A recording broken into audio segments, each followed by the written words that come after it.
là thủ lĩnh quốc gia trẻ nhất của Symphony Việt Nam.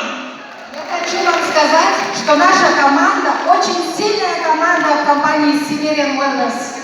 Chúng tôi có một đội ngũ hùng mạnh, được mệnh danh là những cỗ xe tăng sẵn sàng sang thẳng ngoài rào cản. И наша команда готова преодолеть любые преграды. Mục tiêu của chúng tôi đến năm 2021 sẽ tiến thẳng đến căn biệt thự bên bờ biển Hy Lạp. И наша цель к 2021 году пойти прямо в Грецию и получить там несколько вилл. Xin cảm ơn. Наши аплодисменты номеру визы лидер визиты Вьетнам. А мы продолжаем чествовать Вьетнам.